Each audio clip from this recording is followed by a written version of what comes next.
은퇴하면 치킨집이라는 말이 있을 정도로 치킨집 창업은 수십 년간 가장 인기 있는 창업 아이템 중에 하나입니다. 그런데 여러분 그거 아시나요? 치킨집이 만만해 보이긴 하는데 사실 창업하기 전에 가장 조심해야 될 아이템입니다. 제가 10년간 치킨 프랜차이즈 회사를 다녔기 때문에 제일 잘 아는 아이템이 치킨이에요. 그런데 국밥집만 여러 개 창업했고 이번 달에 일식집도 오픈을 하지만 치킨집 창업만큼은 전혀 고려하지 않았던 이유가 있습니다. 제가 그동안 치킨 프랜차이즈 회사를 다녀가지고 관련된 얘기를 못 해드렸었거든요. 2월 달에 드디어 퇴사를 해서 이제는 말할 수 있습니다. 제가 치킨집 창업을 안 하는 이유는 바로 메이저 치킨 프랜차이즈의 원가율 55%, 음식점의 원가율이 55%. 이게 메이저 브랜드가 아니면은 좀 더 낮긴 하지만 치킨집의 원가율이 전반적으로 상당히 높은 편이에요. 이게 보통 외식업 프랜차이즈는 원가율이 40% 정도 된단 말이죠. 그럼 치킨이 다른 외식업보다 무려 15%나 재료비가 더 나가는 거잖아요. 15%면 어느 정도 잘 되는 식당의 수익률이 15%입니다. 그렇다는 얘기는 치킨집은 어지간히 잘 돼도 수익이 0원이라는 얘기거든요. 오토 운영 기준으로요. 사실 베스킨라빈스, 롯데리아, 서브웨이 등등 이런 브랜드들도 로열티 포함해서 원가율이 55%에 육박하긴 해요. 그런데 저런 브랜드들은 투자금이 좀 있는 분들이 주로 하는 워낙 안정적인 투자형 아이템이거든요. 안정적인 대신에 높은 창업 비용 대비 낮은 수익률을 감수하고 창업하는 아이템인 거죠. 이 브랜드들은 그래도 배달보다는 홀이나 포장 비중이 높아서 그나마 치킨보다는 수익 구조가 나은 편입니다. 그런데 치킨집은 완전한 생계형 아이템이고 게다가 대부분 배달이라서 배달앱 수수료 10%, 거기에 배달 대행비까지. 이런 치킨집 창업을 대체 왜 하는 걸까요? 그 이유는 대부분 잘 몰라서입니다. 재료비 1, 2%도 엄청 소중한 건데 15%라는 재료비를 더 쓴다는 건 정말 엄청난 비용이거든요. 메이저 브랜드 치킨 원가율 55%라는 게 뭐 제가 치킨업계 종사자였기 때문에 아는 특별한 정보도 아니고 그냥 네이버에서 검색하면 누구나 쉽게 알 수 있는 정보거든요. 그럼에도 불구하고 치킨집을 창업하려면 굳이 왜 하는 건지 그 이유를 정확하게 알아야 돼요. 그런데 대부분 그 이유를 잘 모릅니다. 물론 각자의 막연한 생각들은 가지고 시작하시죠. 내가 아는 치킨집 사장님은 돈 엄청 번다는데요. 우리나라에서 치킨집만큼 장사 잘 되는 데가 어딨나요? 그렇게 많이 파는데 그래도 남겠죠. 정말 안 남으면 그 많은 사람들이 왜 치킨집 창업을 하겠다고 줄을 서겠어요. 등등 정확한 분석을 토대로 한 근거가 아니고 카더라를 토대로 한 막연한 상상들이죠. 이렇게 막연한 상상을 가지고 치킨집 창업을 하신 분들은 대부분 아무리 열심히 일하고 아무리 많이 팔아도 본사, 배민 요기요, 배달 대행 업체, 세금으로 탈탈 털리고 겨우 본인 인건비 정도만 가져가게 되는 경우가 정말 많습니다. 그렇다면 치킨집 창업은 절대 하면 안 되는 걸까요? 일단 제 개인적인 취향에는 맞지 않아요. 원가율이 높고 브랜드 의존도가 높다는 점, 오토 운영이 어렵다는 점, 이런 단점들이 제 취향에서 많이 벗어나기 때문에 저는 치킨집 창업이 불호입니다. 그렇지만 모두에게 꼭 나쁘지만은 않아요. 위에 언급한 것처럼 치킨집 창업을 굳이 왜 하는 건지 정확히 알고 하신다면 치킨집 창업은 굉장히 매력적인 아이템으로 돌변할 수 있습니다. 잘 모르고 하면 앞으로 벌고 뒤로 닦아지는 대표적인 아이템이지만 잘 알고 하면 매출이 높다는 장점은 충분히 살리면서 단점은 최대한 희석시킬 수 있는 비법도 제법 있거든요. 그렇다면 치킨집을 매력적인 아이템으로 운영할 수 있는 비법에 대해 얘기를 해볼게요. 메이저 치킨 브랜드의 최고의 장점은 가맹점단 매출이 매우 높고 안정적이라는 점입니다. 예를 들어 교촌치킨의 가맹점당 월평균 매출이 5,500만 원 정도 되거든요. 나머지 메이저 브랜드들도 월평균 5천만 원에 육박하는 높은 매출을 올리고 있습니다. 이게 평균이 이렇다는 건 월 매출 7천, 8천만 원 정도 하는 매장은 흔하다는 거고 월 매출 1억 이상도 적지 않다는 얘기입니다. 배달 중심 아이템이 이렇게 높은 매출을 올리는 건 거의 치킨 아니면 쉽지 않아요. 높고 안정적인 매출, 치킨집을 하려면, 특히 메이저 브랜드를 하려면 이 장점을 반드시 활용해야 합니다. 활용 못하면 매출만 높고 버는 대로 뒤로 다 까져요. 그렇다면 높은 매출에 대한 장점을 어떻게 활용해야 되는지 얘기를 해드릴게요. 우선 가장 좋은 방법은 배달을 사장님이 직접 파는 겁니다. 거기에 배달 직원까지 쓰면 더 좋고요. 물론 배달을 직접 하고 배달 직원을 쓴다는 게 굉장히 힘든 일입니다. 업무 강도가 많이 올라가요.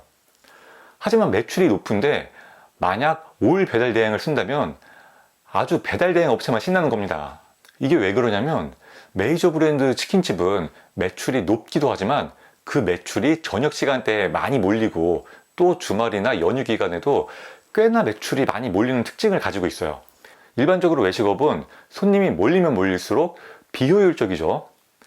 하지만 매출이 높은 치킨집이라면 손님이 몰리면 몰릴수록 오히려 효율성이 극대화되는 특징이 있습니다. 만약 월 매출 2천만 원, 3천만 원 정도 되는 애매한 구간이라면 이게 체감이 잘 안 될 수도 있거든요. 그런데 월 매출 5천만 원 이상, 아니면 더 잘 돼서 7천만 원, 8천만 원 이상이다. 이러면 배달 효율성이 폭발하면서 인건비 비중이 크게 줄어드는 매출 구간이 매장마다 다 있어요. 예를 들어 어지간히 잘 되는 메이저 브랜드 치킨집을 가보면 저녁 시간대인 6시에서 9시 사이에는 배달 주문이 진짜 엄청 들어오거든요. 사장님이 직접 배달을 한다면 피크타임에는 거의 쉴 틈 없이 배달 여러 건을 한꺼번에 들고 배달을 나갑니다. 3건씩 들고 나갈 때가 많고 많게는 4건, 5건까지 들고 나가기도 하고요. 남들은 띄엄띄엄 한 건씩 할 시간에 그 사장님은 3건씩 하는 거예요. 효율성이 엄청나게 좋아지는 거죠. 이런 경우 내가 가져가는 수익이 치킨 팔아서 남는 수익이 아니라 배달 수익이라고 생각하는 게 오히려 더 많습니다. 그 배달 효율성을 극대화시켜서 내 배달 수익을 높이는 거예요. 그런데 만약 올 배달 대행을 쓴다면 이렇게 여러 개를 한 번에 배달할 때 그 효율성을 전혀 살릴 수가 없겠죠. 배달 대행 기사님이 3건을 한 번에 들고 나가더라도 우리는 3건의 배달비를 모두 지불해야 되니까요. 그야말로 배달 대행만 좋은 일 시켜주는 겁니다.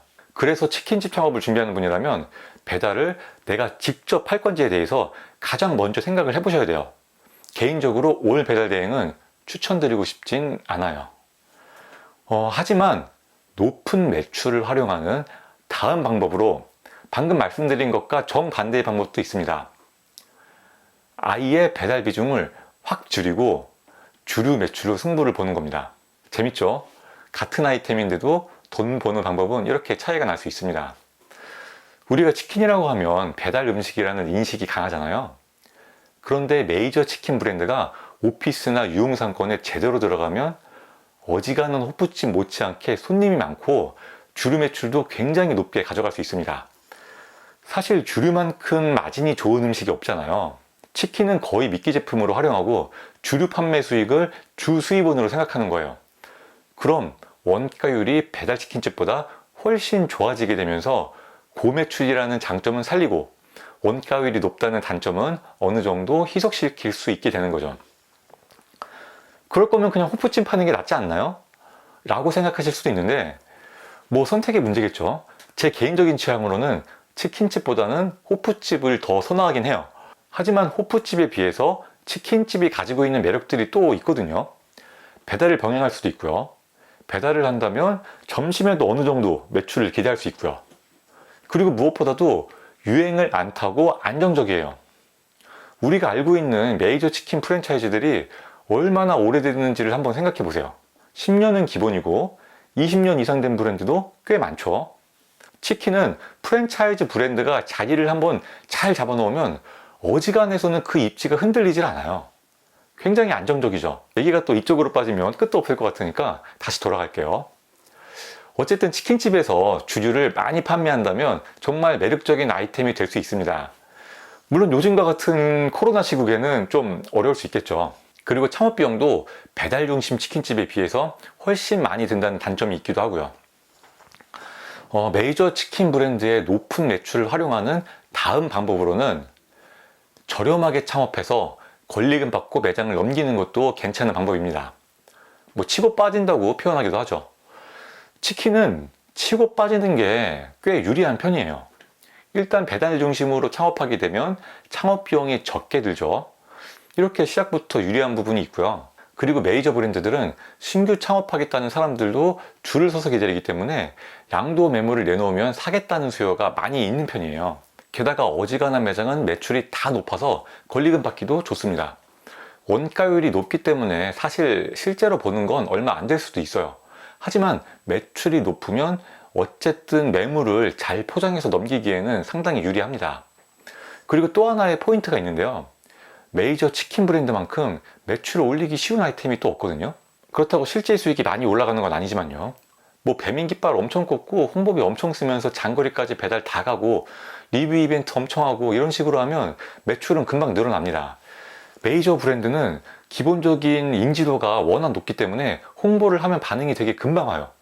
이렇게 매출 올려놓으면 권리금 많이 받고 팔기가 용이해집니다. 홍보비 엄청 쓰고 뒤로 다 까지니까 실제 수익은 별로일 수도 있어요. 하지만 이런 식으로 운영하는 내내 재미를 못 봤더라도 매장을 잘 넘겨서 권리금을 쏠쏠하게 챙기는 사례도 꽤 있어요. 그래서 반대로 기존 치킨집을 인수하려고 하는 분들은 그 치킨집에서 홍보비와 배달 대행비로 매달 얼마를 쓰고 있는지 증빙 자료를 요청해서 구체적으로 확인해 보셔야 됩니다. 치킨집은 매출이 커서 되게 좋은 매장인 것처럼 보일 때가 많은데 알고 보면 뒤로 다 까지고 있는 경우도 많거든요. 물론 보이는 것처럼 잘 보는 매장도 있고요. 보이는 것과 같은지 그렇지 않은지 정말 자세히 확인을 해 보셔야 됩니다.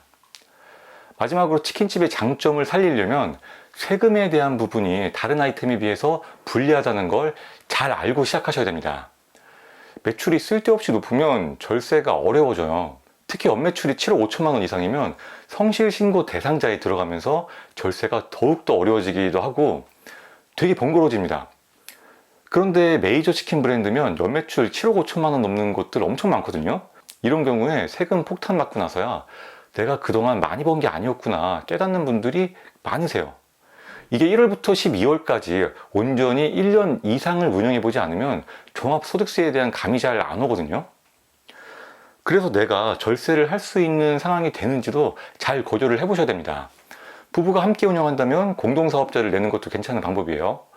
동업자가 있으면 동업자랑 공동사업자를 내면 되고요. 아니면 매출이 너무 높다 싶으면 아예 법인사업자로 전환해서 세율을 낮추는 것도 방법입니다. 법인으로 하면 번거로워지고 그 외의 단점도 많이 있긴 하지만요. 치킨집은 정말 세금 관리 안 하면 세금 폭탄 맞기 십상입니다. 다른 업종보다도 세금에 대해서 자세하게 알아보셔야 돼요. 초반에 말씀드린 것처럼 저 개인적으로는 치킨집 창업이 불호이지만 오늘 말씀드린 방법을 활용해서 만족스럽게 운영하고 계신 사장님들도 많이 있으세요. 반대로 저런 방법들을 활용을 못하고 엄청 고생만 하는 분들도 많습니다.